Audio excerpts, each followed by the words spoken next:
Hi everyone, this is John from the WATCHMAN'S Mantle. This is video number 2.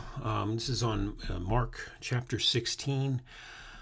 This is a Take 5 Friday again. This is Mark's account of the resurrection, and I know that kind of is a Sunday thing, but I just wanted to make a few Take 5 Fridays and get them out there just to encourage people and talk about the resurrection of Jesus. I mean, how awesome is that?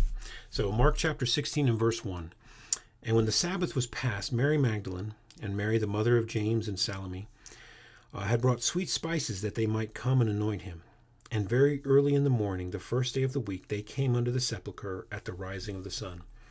And they said among themselves, Who shall roll us away the stone from the door of the sepulchre? And when they looked, they saw that the stone was rolled away, for it was very great. And entering into the sepulchre, they saw a young man sitting on the right side, clothed in a long white garment, and they were affrighted. And he said unto them, Be not affrighted. Ye seek Jesus of Nazareth, which was crucified. He is risen. He is not here. Behold the place where they laid him. But go your way, tell his disciples and Peter that he goeth before you into Galilee. There shall ye see him, as he said unto you. And they went out quickly and fled from the sepulchre, for they trembled and were amazed. Neither said they anything to any man, for they were afraid.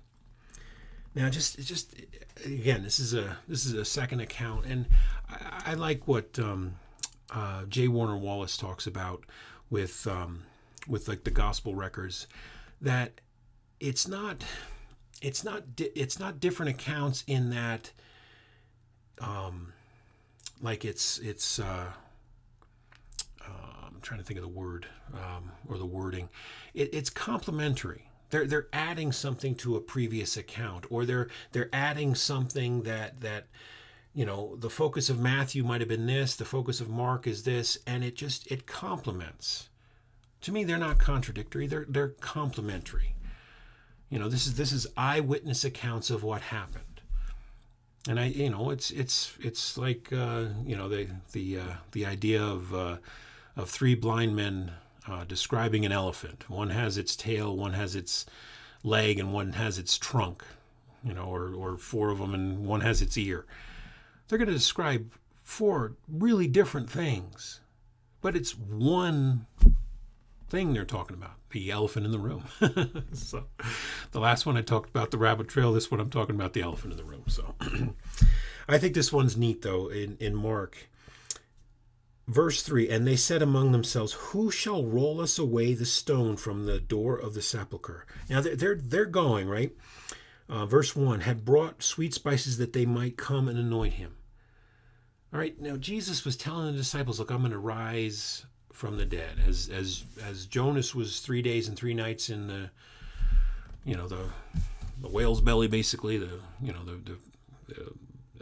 heart of the so shall the Son of Man be in the heart of the earth. And I know I'm sorry I'm butchering the reference there, but just think about it. They're going to anoint the body of Jesus, and you think about it, they're so focused on what they want to do for this one that they love that's passed away, and they're going to go anoint the body. They had to bury Jesus so quickly that Sabbath was in high day, as it talks about in John. They had to put his body in the ground so quickly, in the tomb, and so they just want to go and anoint his body. And they gather the spices and they're going. It's early in the morning. Who's going to roll the stone away? It's a really big stone. It's a great stone. Who's going to do this? Their focus was serving the Lord that they loved so much that they didn't even think, well, gosh, who's going to roll this stone away? Nothing against the ladies here, but this is a huge stone here. They're figuring, well, these guys that are guarding the tomb, they might not even know that there was people guarding the tomb. They're not going to necessarily help them out or something. So, again, this is a Take 5 Friday, but I just wanted to, kind of look at that. I just think it's just absolutely incredible that Jesus rose again from the dead. He was crucified. He's risen. He's not here. Look, this is where they laid him. He's not here.